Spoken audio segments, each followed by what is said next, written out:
The last thing you want is teams that are built of the same exact personality type. Like in theory, oh, wouldn't that be great? No.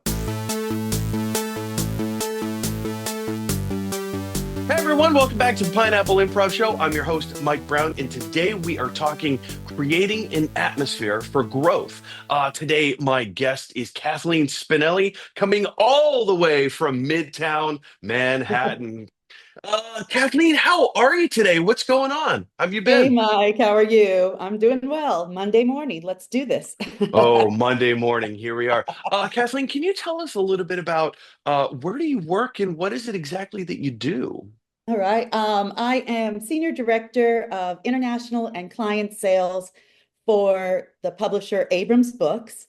And so what that means in short is that I oversee our international sales for our books around the world. So I'm working with sales teams based in London, in Melbourne, Australia, throughout Asia, South America, in Canada. And so it's a lot of coordinating all of their efforts to bring us to our goals. Ooh, that I mean, you're not just a director, you're a senior director. So Well, so look tip of the out. cap. So what is it about creating an atmosphere for growth that becomes essential to how you do business? So like what is it about that atmosphere that is important? Well, I always go back to, for me, I'm always trying to do for myself. And so then what I try to share with my teams is you need to do everything that you can increase so that you're in flow state, right? You want to be in flow state so your mind is more focused on creating new ideas. How do I solve this problem? How do I move forward? What can we do to increase sales? How can we increase our market share? How can we grow? And so if you're in flow state, that is that you feel you have no barriers in front of you and your mind can take over and move in that direction, then you're going to make things happen. The opposite of flow state is when you have barriers, barriers, barriers. I can't get this. This isn't shipping. This isn't on time. I need to do more paperwork. I need to do this. I need to do this. All of those no's are going to set up the stop. And so what I'm always looking at is how can I keep all of those teams around the world more in flow state, moving forward, than getting stopped up in all the clutter. I understand that there are a lot of barriers that are out of your control. But how do you, for those barriers that are within your control, how Mhm. have you been able to successfully incorporate the principles of improv to help you achieve your goals? In so many different ways, but there's one principle that I like to share. This is the known principle is the yes and principle. So when I look at it in when I'm working with my teams, with my customers, with my clients, you're identifying where can you get to that yes and, because then we're both working on a shared goal. We're on the same page and we're moving forward together. The next part of that is, so you could be in yes and, that's where you want to be. What also happens is you can get to no but. In the business world, there's certain people you work with all the time, and it's going to constantly be a no but. You're going to go to them with your big idea, and it's going to be, no, we can't do it because of this, that, and the other, or no, we can't do it. Here's all the barriers. The third of you have the yes ands, you have the no buts, but the one you really have to look out for is the yes maybe response. And the yes maybe response comes up at work where you're in that conversation, you're in that transaction with somebody, and that's their response. Yes, maybe, as in, yes, we'll look into that. Yes, we'll come back to you with for an answer. Yes, we'll consider it. And you really know they mean no. It's just no in fancy clothes. And so I use those principles to kind of filter as I'm having various conversations and I make people aware of it too. I'm like, look out for the yes, maybes. That's actually what's going to stop us further than the no's. The no's, you know exactly what it is, and then you know how you need to work through it. The yes, maybes will just keep you in purgatory. So, if that as a makes sense. leader at Abrams, how do you personally create that atmosphere to try and steer clear of those yes maybes? I don't think you can necessarily stay clear of them because, as you can't control other people's activity as much as I try, right? Fair. So what it is, it's not about staying, it's not about not letting them happen. It's about being aware of them. Have you ever found yourself in a situation where there's more than one leader, where one person is trying to harbor every idea, and then you have another leader who's maybe trying to prune some of these Right. ideas? Absolutely. And that happens all the time too, right? And that's what makes it, the last thing you want is teams that are built of the same exact personality type. Right? Sort of like, like in theory, oh, wouldn't that be great? No. A, they'll never get along.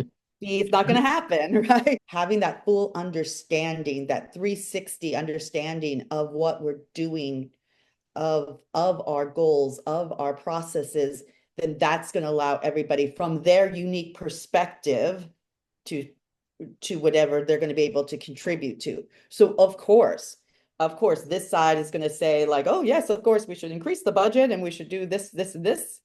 And then this side's going to be like, absolutely not. We're going to this, and this, right? So, I mean, that is the friction of business. And I'm saying that is, and that's what we want. If a Yeah. little too much, yes, and you're not going to ultimately be productive off of that. You need to have that friction present. That friction is going to create the new ideas. Kathleen, I'd love to pivot just a little bit to try and hopefully illustrate some of these points. I wonder if you'd be up for playing a little improv game with me. It's called Tree Nut Squirrel. Here's how it goes. I'm just going to enter the scene as a physical embodiment of either a tree, a nut, or a squirrel, and then you are going to come in to create something new that has never been created before. Are you game to play? Let's do it. All right. That was the So yes and, by the way. that was the yes and. All right. So I'll just start off really quick and say, I am a tree. I am a Christmas ornament. Ooh, I am presents under the tree. And I really liked your offer of a Christmas ornament. So let's stick with Christmas ornament and deviate from there. Okay. So I am a Christmas ornament. I am the Grinch. I'm Cindy Lou Who in the corner. Which of those the two, the Cindy Lou or the Grinch? Who did you like Let's go better? with Grinch. I'm a Grinch, Grinch excellent. So I'll fan. start a new one. I am the Grinch. I am the CBS executives deciding when to program you this year. I'm a child sitting at home watching the news.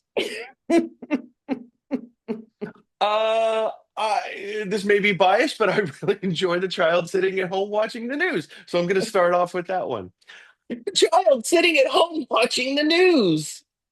I'm the mother trying to block the screen. I am a news report of naked people streaking through Times Square. I think that that's a pretty good place to stop. What do you think? Once we have naked people running through Times Square, it's like we're good. We're good. Yeah. Yeah, that's it. There's no moving past that. Uh, so we just played a few rounds of Tree Nut Squirrel. What is it about Tree Nut Squirrel that helps to harbor in an environment for growth? Well, I think what we do in that game is, besides the very obvious yes ands, but we're building off of each other's ideas. And that to me is also something that with a growth state and in that same idea of that flow state, that's what you want. That's the ideal, is that you're bringing a team together that then can build off of each other's ideas. It's not one person's vision saying, this is what we're going to do, and everyone else execute it. It is, hey, let's, in our best moments, the best ideas that have come out of from my teams has been somebody making that first offering And then somebody else on the team, it could be me, it could be somebody else, it could be this, that's that, going, hey, yeah, and what if we added this to it? And then somebody else says, hey, and can we do this? And then you start to, all of that comes together, and that's what's going to move it forward. I also find that in that collaboration, you also just have, of course, you have more buy-in from everyone who's involved. They've had a piece of creating now that scene, if you will, that scene that we've built on stage, and they've had a piece of creating this plan that we're now going to execute. Kathleen, thank you so much for being with us today. Our time is starting to get a little short. I wanted to kick it to you one last time. Are there any other last pearls that you would like to leave us with today? All right. Well, thanks, Mike, for having me on. The last thing, I'm going to share something that somebody said in a practice that I was in, and I had that sort of light bulb moment and has definitely brought it into my business life. And he said, everyone is either the glitter or the glue. And I think that is just a fantastic way to look at things. And as far as when working with teams, you've got your stars that are out there and they show off and they're fantastic and you want to keep that glitter, but you've got people on your team who are the glue, who keep it together. And it's as important to acknowledge their contributions, what they do, what they provide, because without it, that glitter doesn't shine. So that's the thing I would look at.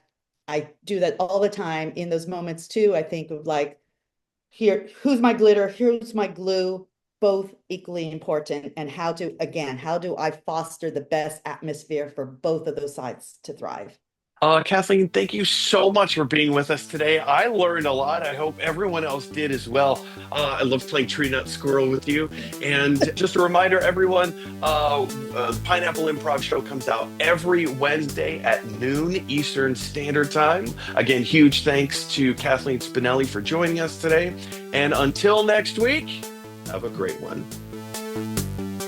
If you want to find out a little bit more information about improv, about corporate improv, about having us come into your workspaces and conduct some of these workshops to try and help illustrate some of these points, we would love to hear from you. So definitely check us out at pineappleimprov.com.